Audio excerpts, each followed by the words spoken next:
The number you have dialed has been changed.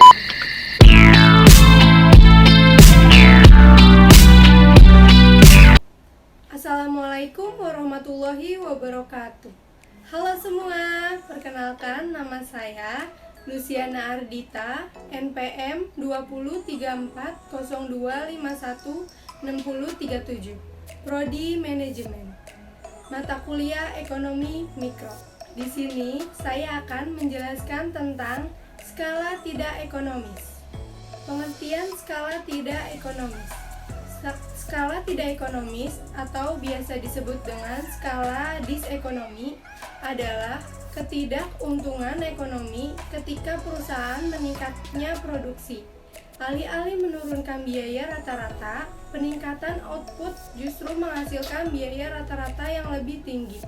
Itu biasanya terjadi ketika perusahaan telah mencapai skala efisien atau bisa disebut dengan minimum efficient scale, yakni titik terendah dari biaya rata-rata. Sebelum titik tersebut, perusahaan meraih skala ekonomi. Ketika meningkatkan produksi, mereka merealisasikan penurunan biaya rata-rata. Tapi, setelah titik tersebut, biaya rata-rata naik seiring dengan peningkatan produksi. Skala disekonomis berdampak pada meningkatnya biaya operasi. Mengonsumsikan harga jual tidak berubah. Profitabilitas menurun. Sementara itu, jika perusahaan meneruskan kenaikan biaya per unit ke harga jual, itu mengurangi daya persaingan perusahaan. Pangsa pasar menurun karena konsumen beralih ke produk pesaing yang lebih murah. Perbedaan antara skala disekonomis internal dengan skala disekonomis eksternal. Skala disekonomis internal, penyebab naiknya biaya rata-rata adalah karena faktor internal perusahaan.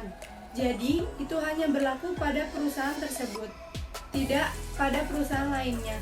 Skala disekonomis eksternal. Dalam skala disekonomis eksternal, penyebab kenaikan biaya per unit berasal dari faktor eksternal.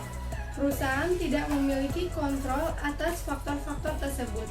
Selain itu, kenaikan biaya terjadi pada semua perusahaan di dalam industri. Penyebab skala disekonomis internal. Yang pertama, inefisiensi birokrasi. Ketika perusahaan menjadi besar, operasi menjadi lebih kompleks dan mengalah pada komunikasi yang kurang efektif. Perusahaan tidak bisa mengandalkan metode lama untuk beroperasi pada skala yang lebih besar. Mereka memerlukan transformasi. Yang kedua, menurunnya motivasi dari manajemen dan karyawan. Kompleksitas kerja mengurangi fokus dan menguras banyak energi. Tanpa kompensasi yang memindai, misalnya cuti lebih panjang dan gaji lebih besar, itu dapat mengarah pada demotivasi. Yang ketiga, duplikasi pekerjaan dan fungsi bisnis. Ketika operasi menjadi lebih besar, perusahaan mungkin membentuk beberapa divisi baru. Namun, tanpa pemetaan dan pembagian kerja yang jelas, itu hanya akan mengarah pada duplikasi. Yang keempat, meningkatnya biaya pengaturan khusus. Misalnya, ketika jumlah output besar, perusahaan memerlukan pengaturan pembuangan limbah secara khusus. Penyebab skala disekonomis eksternal. Yang pertama, peningkatan harga input. Beberapa input tersedia secara lebih terbatas. Peningkatan produksi menciptakan lebih banyak permintaan terhadap input tersebut.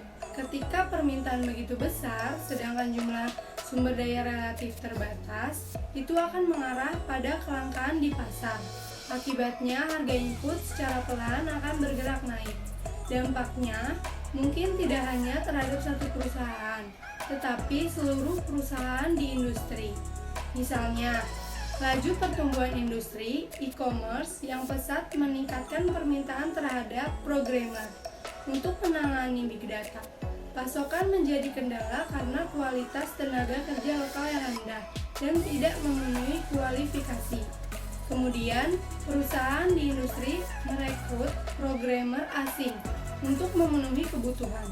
Akhirnya, mereka harus membayar lebih tinggi untuk merekrut tenaga kerja asing. Di sisi lain, programmer asing juga memiliki posisi tawar yang lebih kuat. Ketika menyadari pasar tenaga kerja tidak mencukupi, mereka memungkinkan akan menegosiasikan gaji yang lebih tinggi.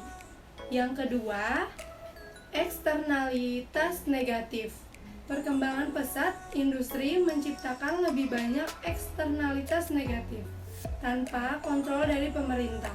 Itu berkontribusi terhadap peningkatan biaya rata-rata jangka panjang. Tidak hanya bagi perusahaan di industri tertentu, tetapi juga di hampir semua industri.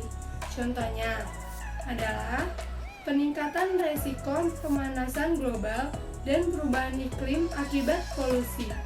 Tidak hanya meningkatkan resiko menjalankan bisnis di satu industri, itu juga memunculkan konsekuensi lain, seperti pajak karbon, yang mana menjadi tambahan biaya bagi bisnis. Pada lingkup yang lebih kecil, eksternalitas negatif juga muncul dalam kasus aglomerasi.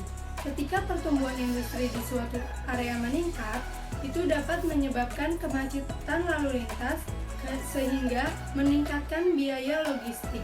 Sekian yang dapat saya sampaikan, kurang lebihnya mohon maaf. Wassalamualaikum warahmatullahi wabarakatuh. I swear I've been weighing these pros and cons, but I'm still nowhere closer to saying what we're not.